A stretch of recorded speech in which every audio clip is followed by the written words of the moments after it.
कविता कहना चाहूँगी। सुनो ना पापा, मैं किसी से कुछ नहीं कहूँगी, बस आप एक बार पापा बनना छोड़ दो। वो पैसों की तंगी बता दो हमें, वो साइकिल नहीं दिला सकते समझा दो हमें, पर ऐसे घर लेट मत आया करो, ऑफिस में 4 घंटे ज़्यादा मत बिताया करो।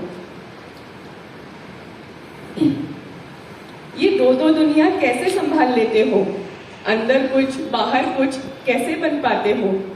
सुनो ना पापा, मैं किसी से कुछ नहीं कहूँगी, बस एक बार आप पापा बनना छोड़ दो।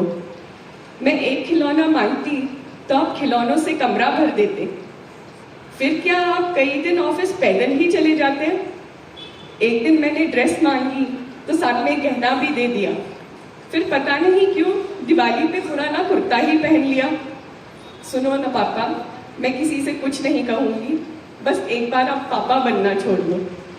हंसाते भी हो, शॉपिंग भी कराते हो, घुमाने भी ले जाते हो, घर को घर बनाकर रखने में अपना दिन रात भूल जाते हो।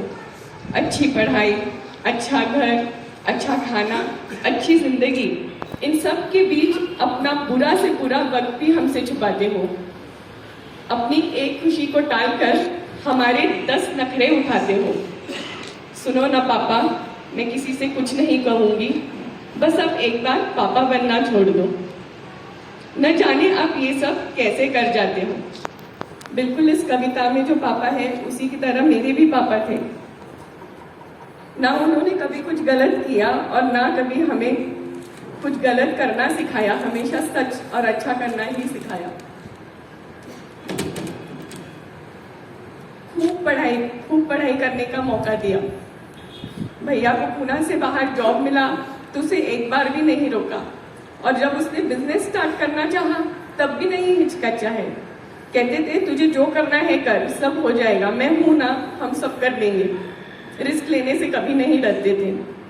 मैंने जब अपने क्लिनिक स्टार्ट करने का डिसीजन लिया तो वे मेरे सबसे स्ट्रॉन्ग सपोर्टर थे, हमेशा सिर्फ एनकरेज ही करते थे।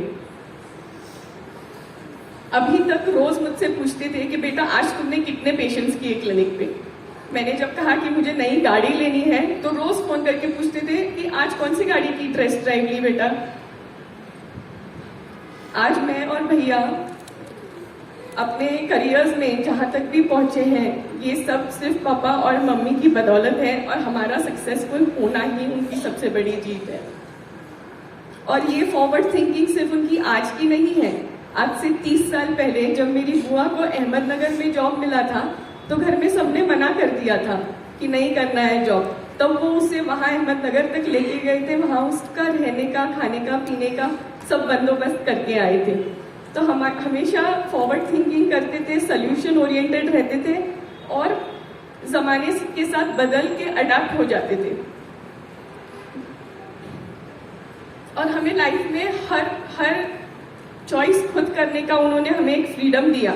अपने लाइफ पार्टनर्स भी हम लोगों ने जब खुद चुन लिए तो खुशी खुशी एक्सेप्ट कर लिया और एक बार भी रोका नहीं। मतलब ये कहना चाहूंगी कि वो हर इंसान के ओपिनियन की कदर करते थे, फिर वो एज से छोटा या बड़ा है ये देखते नहीं थे। खाने पीने का भी बहुत शौक था उन्हें। पुणे में कोई भी वड़ा पाव या मिसल का स्टॉल ऐसा नहीं होगा जो उन्हें पता नहीं होगा।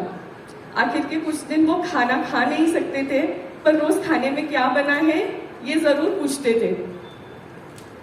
घूमने का भी बहुत शौक था और कपड़ों का भी क्रेज था। जब मेरे यहाँ रहने आए थे तो कहते मैंने डिकैथलॉन तो अभी तक देखा नहीं है, वेस्टर्न मॉल भी नहीं देखा है, चलो घूमने जाते हैं, रेमंड की एक पैंट खरीदेंगे। और फिर रोज घर जाके अलग अलग शर्ट्स पहन के फोटो लेके मुझे भेजते थे। ऐसा जैसे कि आप सब जानते हैं, बिल्कुल ही शांत स्वभाव के, शांति से सोचने वाले, खुश मिजाज और सबकी मदद करने वाले थे मेरे पापा। और मैथ्स के कैलकुलेशंस में तो उनका कोई तोड़ ही नहीं था और उतनी ही शार्प उनकी मेमोरी भी थी।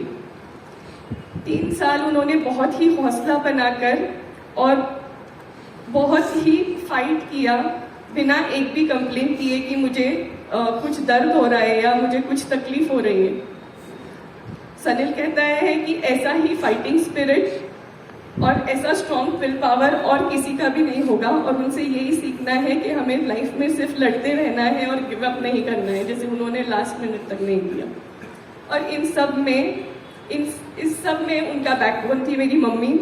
हमेशा ही आयरन लेडी बन के उनके पीछे पीछे, उनके साथ साथ। एंड पापा भी आखिरी दम तक बस मम्मी को ही पूछते रहते थे। हर 2 घंटे में रेखा ऐसे करके अगर उनकी आवाज नहीं आई तो मम्मी का मन ही बेचैन हो जाता था। So papa don't worry, we will take care of mom, जैसे आपने ही ध्यान रखा। और एक और उनकी ये बात थी कि वो कोई भी चीज लाइफ में मिस कर देते थे, पर दत्त जयंती के दिन वो मंदिर में जाना कभी भी नहीं मिस करते थे। और इस साल वो नहीं जा सकते थे, तो 7 तारीख को दत्त जयंती के दिन भगवान ने उन्हें अपने पास ही बुला लिया और उनकी इस साल भी मंदिर जाने की इच्छा पूरी होगी। So thank you for everything papa, we all miss you and thank you all for coming and sharing our grief. ऐसे